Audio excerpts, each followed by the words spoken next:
इस वक्त मैं मौजूद हूँ वीना मलिक साहब के घर पे। बताएं कि आपकी बेटी की तबीयत अब कैसी है?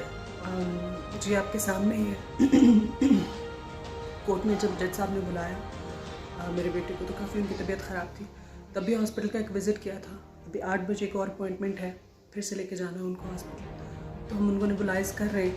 असल में मेरा बेटा बहुत ज़्यादा सेंसिटिव तबीयत का, और बेटी भी। तो ट्रैवलिंग में, क्योंकि कराची और इस्लामाबाद के मौसम का बहुत फ़र्क है, तो वो जब भी ट्रैवल करते हैं बीमार हो जाते हैं। क्या उनके वालिद ने उनको पूछा, कोई कॉल वगैरह आपको आई है? आपने कोर्ट में देखा कि आज उन्होंने कितना तमाशा किया कि मुझे बच्चों से मुझे कितनी मोहब्बत है। और कोई कॉल नहीं आई, कोई उनका मैसेज नहीं आया। हालांकि वीडियो कॉल वो कभी भी कर सकते हैं, उनको कोई पाबंदी नहीं। मगर उन्होंने नहीं पूछा अपने बेटे की तबीयत कैसी। ये दुबई जो 5 फ्लैट बताए जा रहे हैं अपार्टमेंट वगैरह, ये क्या मैडम वो कह रहे हैं कि खैर साहब, मैंने इट्स ऑलमोस्ट 20 ईयर्स, 2 डेकेड बहुत अरसा होता है मैंने शोबिज़ में काम किया है। और मेरी जितनी भी प्रॉपर्टीज़ हैं, चाहे वो पाकिस्तान में है चाहे दुबई में है, वो इनकम टैक्स के पेपर्स में डिक्लेयर्ड है। और मेरी अपनी प्रॉपर्टीज़ हैं। आप पे जो इल्ज़ामात लगाए जा रहे हैं कि जी आप 2.5 लाख रुपये महीना फ़ी बच्चा मांग रही हैं, क्या ये इल्ज़ाम दुरुस्त है? मेरे बच्चे जो मोस्ट एक्सपेंसिव फेज़ है कराची का, फेज़ 1 में रहते हैं। और मोस्ट एक्सपेंसिव एरिया जो वहाँ का है, वहाँ पर रहते हैं। तो जितने भी प्रूफ्स हैं उनकी एजुकेशन के, वो सारे मैंने रिस्पेक्टेबल कोर्ट को प्रोवाइड किए हैं। तो ख़र्चा इससे कहीं ज़्यादा है। अगर आप तमाम चीज़ों का एक्सपेंस लगाएं तो ये कोई ज़्यादा एक्सपेंस नहीं है, ये इतना ही है, बल्कि इससे कहीं ज़्यादा है।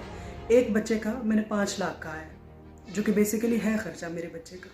मेरे बच्चे अल्हम्दुलिल्लाह, अल्लाह का शुक्र है, बहुत अच्छी लाइफ गुजार रहे हैं। तो इतना खर्च करती हूँ मैं उनके ऊपर एक महीने में। आप समझते हैं कि वालिद के ज़रा भी बेटे के लिए एहसास नहीं है कि कोई कॉल नहीं है? क्योंकि मैंने भी अभी जब आपके घर आया हूँ तो उसको देखा, उसकी तबीयत बहुत ज़्यादा ख़राब है। कोई कॉल वगैरह कुछ भी नहीं पता किया, सिर्फ कोर्ट की हद तक आप समझती हैं कि ये सारा कुछ हो रहा है? नहीं, सिर्फ कोर्ट और मीडिया की हद तक है। आप देखें सोशल मीडिया पे चीज़ें शेयर करते हैं, उन्होंने बच्चों की सारी पर्सनल इन्फॉर्मेशन शेयर की। कोई बाप इस तरह से नहीं होता है अपने बच्चों के साथ कि आप उनकी कोई भी मेंटेनेंस, कोई भी उनकी केयर ना करें। उसके अलावा आप ये देखें कि पहले भी मैंने मेंशन किया, फिर कौन चाहेगा कि आप अपने छोटे छोटे बच्चों को ट्रैवल कराएं और उनको लेके आएँ, इसलिए कि मैं उनको देखना चाहती हूँ। आप अपने बच्चों के पास जाएंगे उनको देखने के लिए, कि आप उनको बुलाएंगे अपने पास, वो भी ऑल द वे ट्रैवल करके। तो बेसिकली जितनी भी कैंपेन चल रही है, ये फ़र्स्ट ऑफ ऑल एक प्लान्ड कैंपेन है, और इसके अंदर बच्चों को सिर्फ इस्तेमाल किया जा रहा है, वरना बच्चों से उनको कोई दिलचस्पी नहीं है।